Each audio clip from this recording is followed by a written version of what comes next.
Chers amis de Lingaero, bonjour, j'espère que vous allez bien. Bienvenue dans Mots mal traduits par les pilotes francophones, la série qui permet aux buveurs de bière de Rome d'avoir davantage de chouffe au bord du Tibre. Et aujourd'hui, on va parler des mots « à » et « de ». Le premier cas dans lequel beaucoup de francophones s'en mêlent les pinceaux, c'est quand il s'agit de différencier entre « à » pour parler de l'utilisation pour laquelle un certain objet est prévu, et « de » qui désigne une quantité de quelque chose. Pour un objet qui est prévu pour contenir quelque chose, on va prendre le nom de la substance qu'il est censé contenir et le placer devant pour parler de l'objet en question. Donc par exemple, un verre à vin, donc qui sert à mettre du vin dedans, on va dire « a wine glass » plutôt que « a glass of wine » qui veut dire un verre de vin, donc la quantité de vin.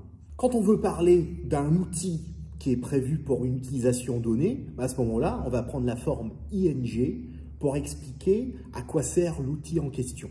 Donc par exemple, une planche à repasser, an ironing board, une aire de dégivrage, a de-icing area.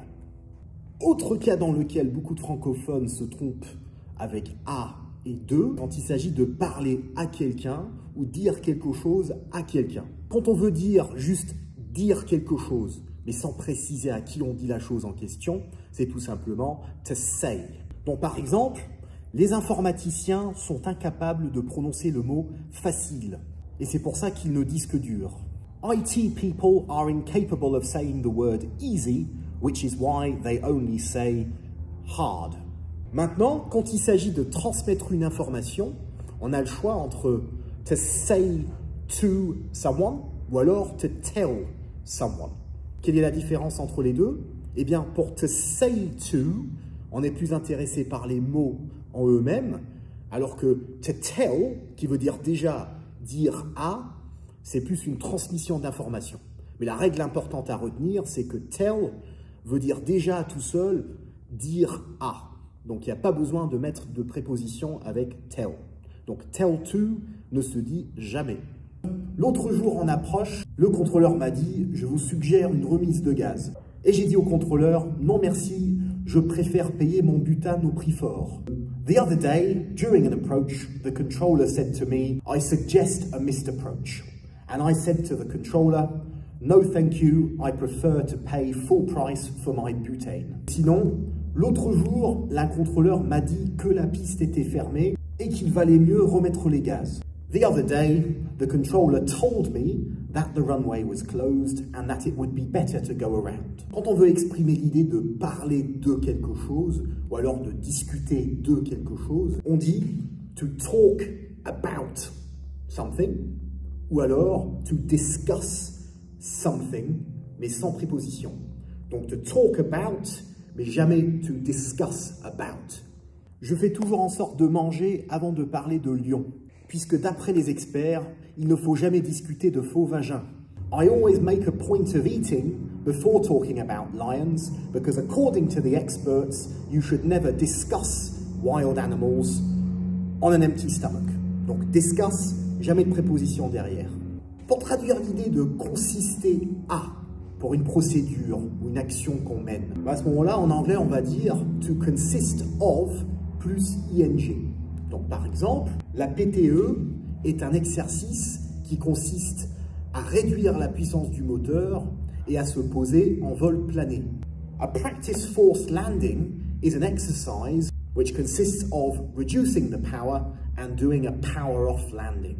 Pour traduire l'idée de merci de plus un verbe, quand on demande à quelqu'un de faire quelque chose. Beaucoup de francophones ont tendance à traduire cette phrase par thanks to. Mais ça, c'est un faux ami, puisque thanks to veut dire grâce à, et non pas merci de, au sens où on demande à quelqu'un de faire quelque chose. Si on veut dire aux passagers, par exemple, merci de rester assis, à ce moment-là, on va dire please remain seated.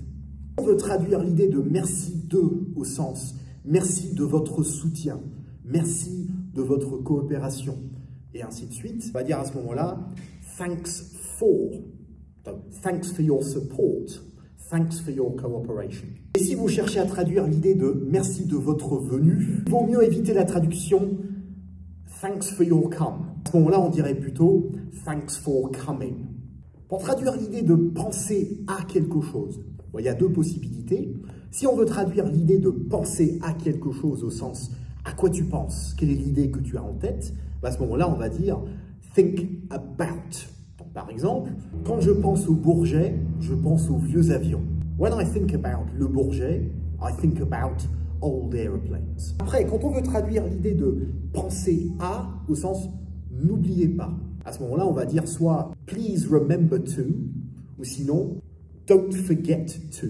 Donc, dans mon aéroclub, il y a une affiche qui a marqué pensez à nettoyer le pare-brise de votre avion après le vol. Please remember to clean the windscreen after your flight. Pour le verbe parler, parler à quelqu'un, to speak to somebody.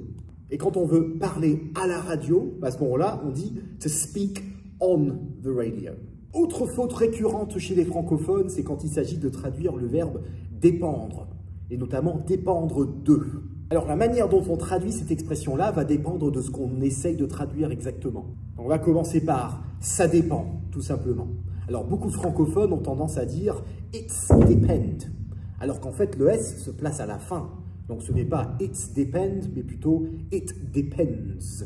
Quand on veut traduire l'idée de dépendre de au sens être sous la tutelle de ou faire partie de, il n'y a pas vraiment de traduction directe, mais on pourrait dire quelque chose du style « to work under the supervision of », sinon « to operate under the supervision of ». Quand on veut traduire l'idée de dépendre de au sens une condition, à ce moment-là, c'est toujours « it depends on ». Par exemple, la vitesse de rotation dépend du poids de l'avion. The rotation speed depends on the weight of the aircraft.